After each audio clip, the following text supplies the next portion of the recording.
What's good, Raider Nation? It's your boy G_Money Raiders, aka Galen, coming to you with another edition of My Take, where today our Oakland Raiders lost to the Indianapolis Colts.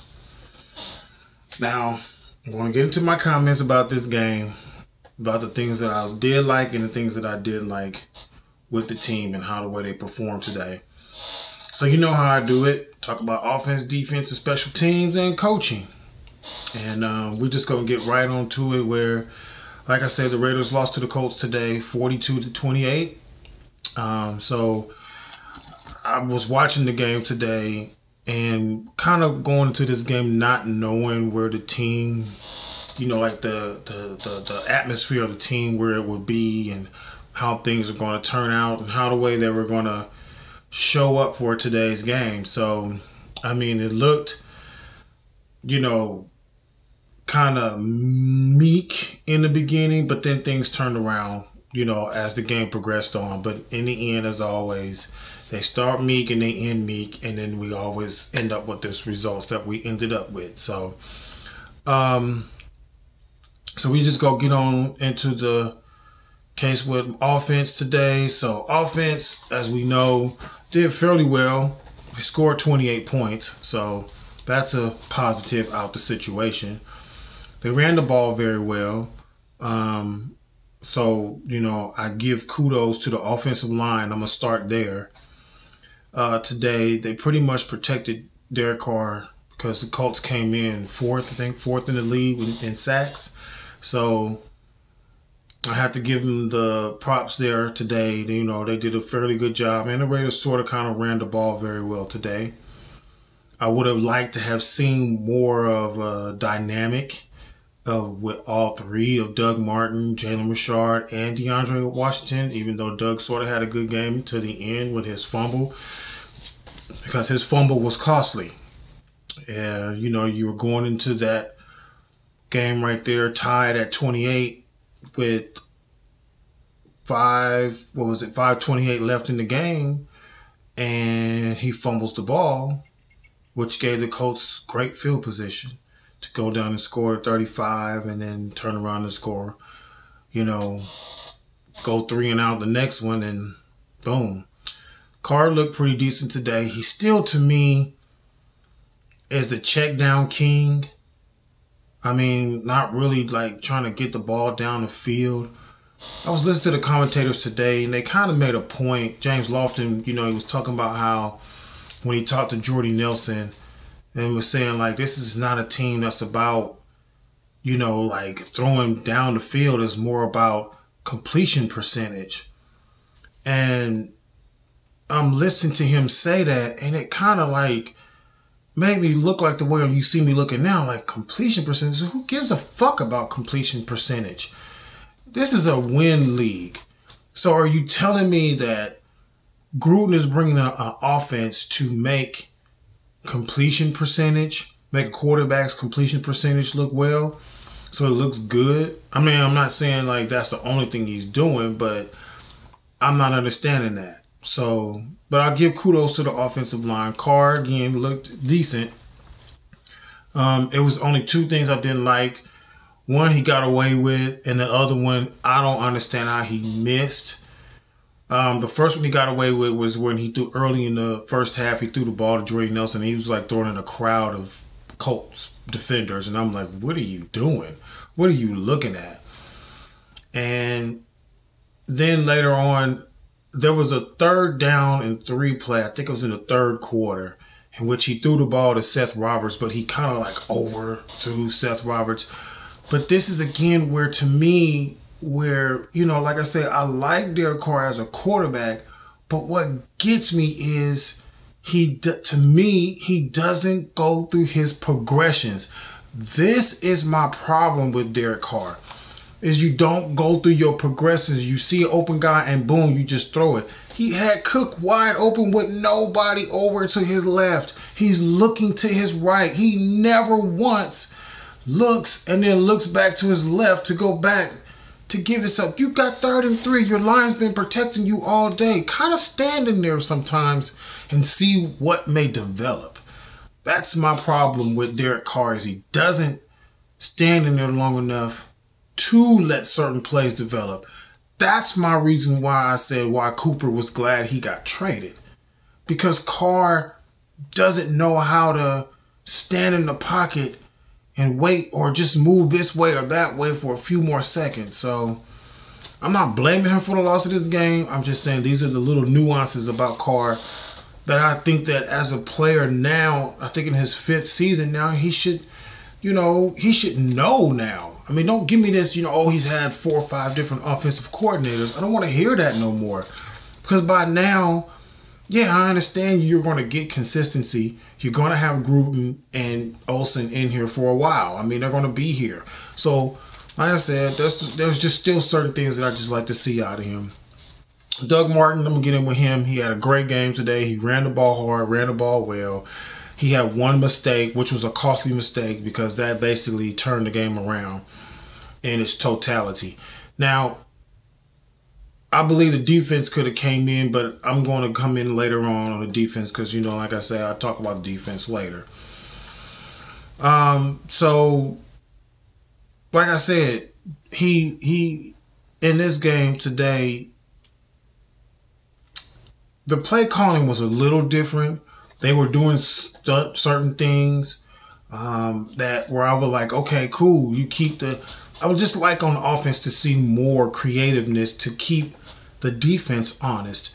Because when they were running the jet sweep plays with the wide receivers, to me, I like to see a little bit more of that because then to me that will tone down some of the pass rush that teams want to do, knowing that you got 2 rookie tackles, even though I will give props to Colton Miller and Brandon Marshall today because they did phenomenal of not really letting Carr, get sacked today. So kudos to that. And John Feliciano did a phenomenal job coming in for KO today again and holding up for it until KO does get back. So kudos to those guys, man.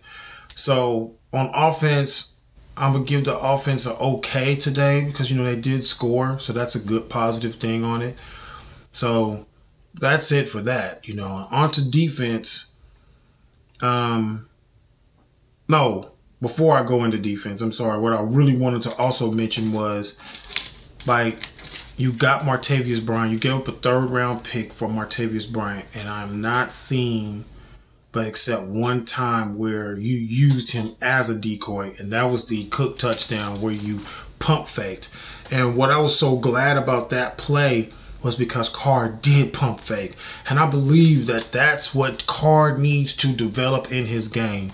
That is my reasoning why I wanted Rich Gannon to be Carr's quarterback coach so he can get Carr to understand what a pump fake can do to defensive players, how it can draw players to do things that you can manipulate certain things to the defensive players.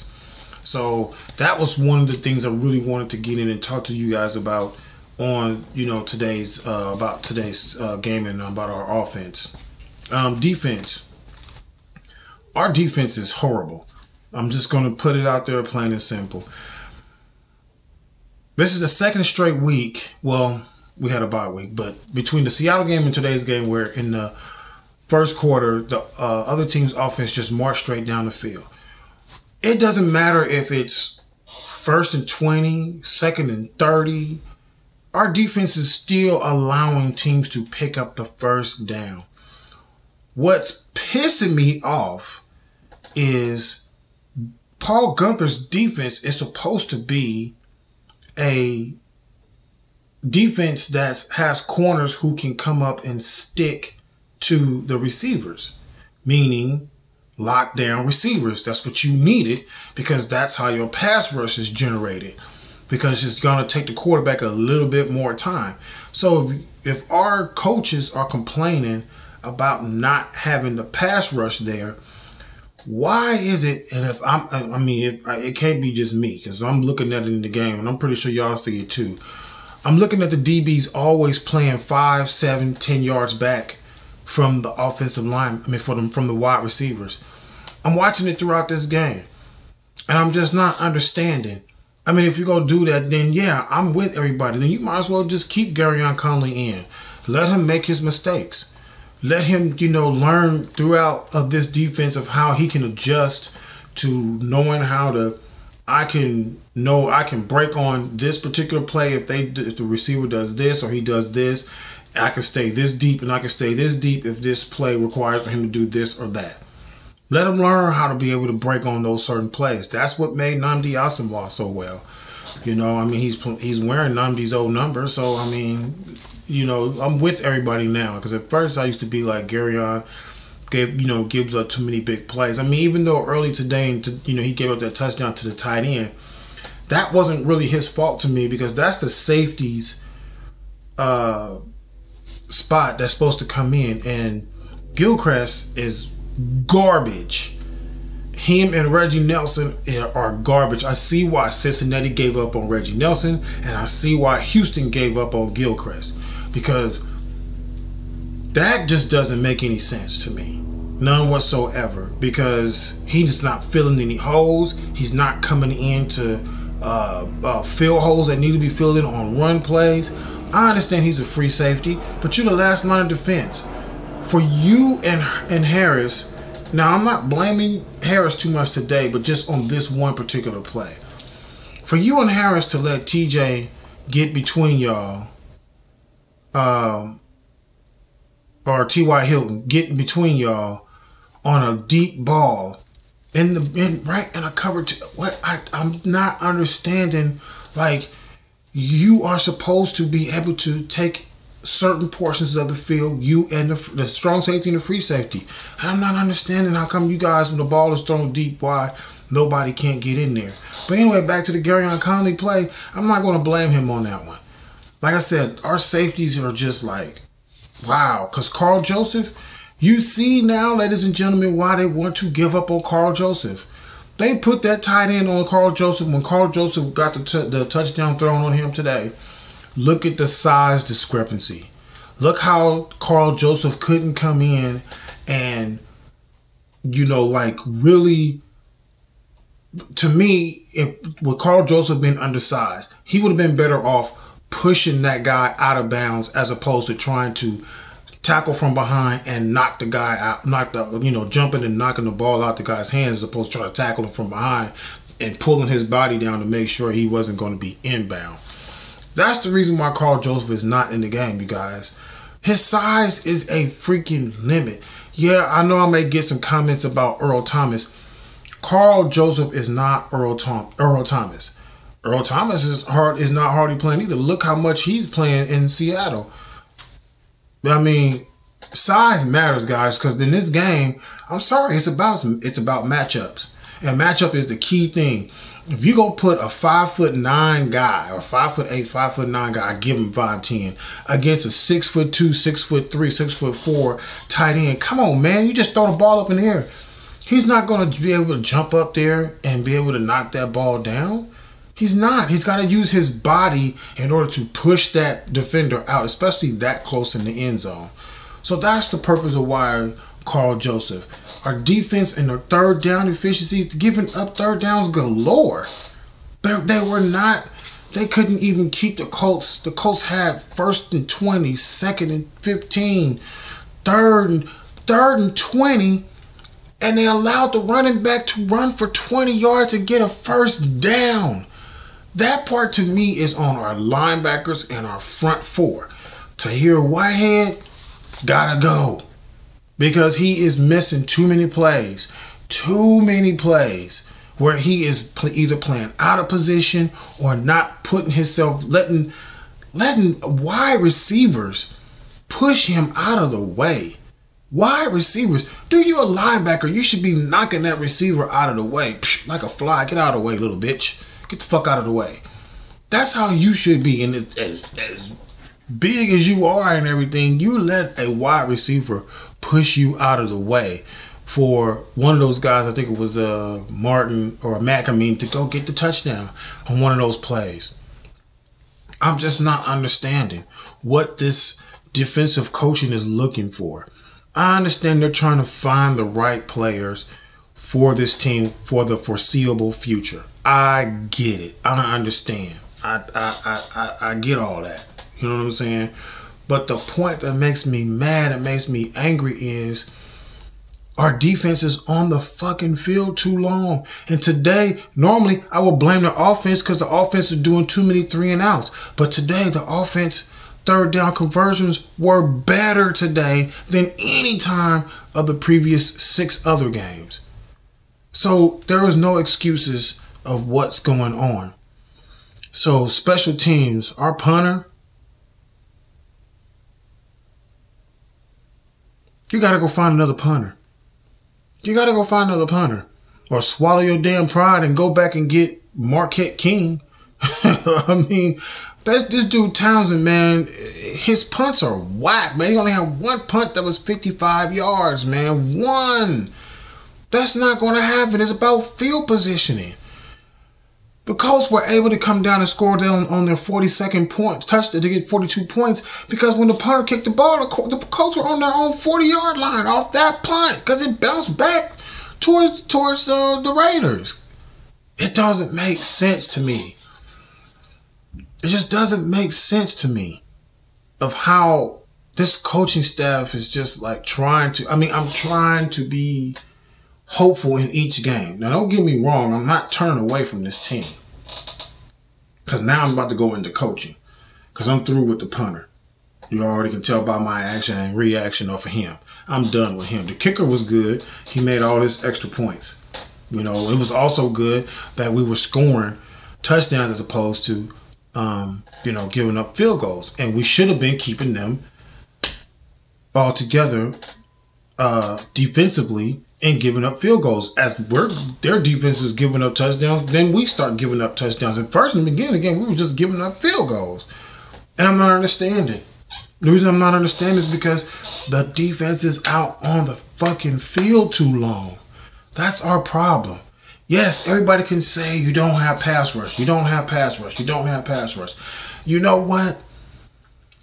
I watched the Ravens today. The Ravens got pass rush. But I watched the Carolina Panthers just run all over them. Run all over them. Cam had time. Cam had enough time to do this, that, and the other. They got pass rushers on their defense. So I'm getting to the point to where, like I say, this is just the same old violin song that we've been singing. We're now 1-6. Getting ready to play on Thursday against the 49ers. I don't know if they won or not. I didn't see if they did or didn't, but, that's neither here nor there. It's just a Battle of the Bay game coming up, so we'll see how the way things. We got a quick turnaround and got to get guys together, get guys right. I mean, the other part I also want to tell y'all that I didn't like is I didn't like how Arden Key also was, doing his pass rush, but he's not. Somebody's got to teach him how to, know how to be able to pass do your pass rush, but at the same, think run first before your pass rush. That's what somebody has to teach Arden Key. Because Arden Key's whole technique that I'm looking at is rush to the passer on the outside. Because a lot of times what's happening is you leaving that lane open. And then we don't have great linebackers to come in and, seal those holes because it looks like our linebackers half the damn time don't know how to tackle, know what angle to take, or allow an offensive lineman to grab them, which that's not what they're supposed to be being done to them.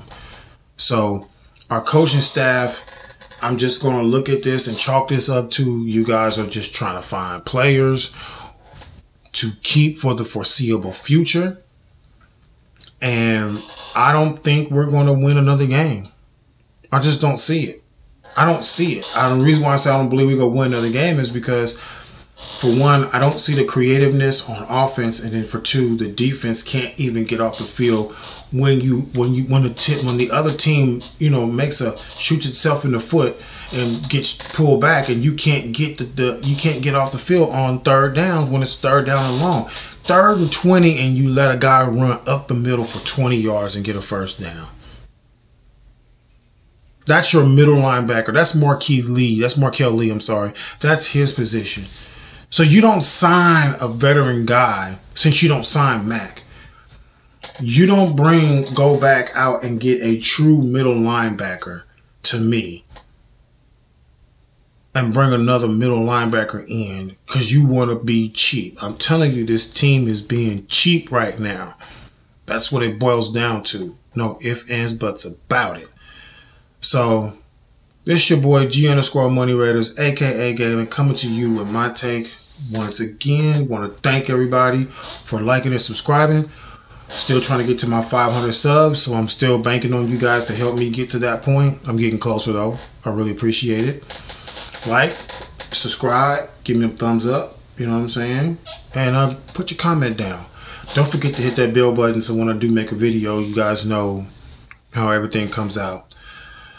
So once again, the Raiders lose to the Colts, 42-28. Once again, as I always do at the end of the video, want to put up and say, want to give a little sponsorship to my lady's tutoring center. It's called All Year Tutoring. They tutor everybody from kindergarten to grown adults. Doesn't matter. I'll put the link in the website, should I say, in the description box. That's allyeartutoring.com. Check it out, man. Just go over there on her page and look. Check out her website. And I'm trying to tell you, if you guys have any issues, I don't care where you are in the United States, she will make sure you will be tutored. She got all ways to get things done, all right? Once again, this is your boy G_Money Raiders, a.k.a. Galen, coming to you with my take where our Oakland Raiders lose to the Indianapolis Colts 42-28. Peace out, Raider Nation.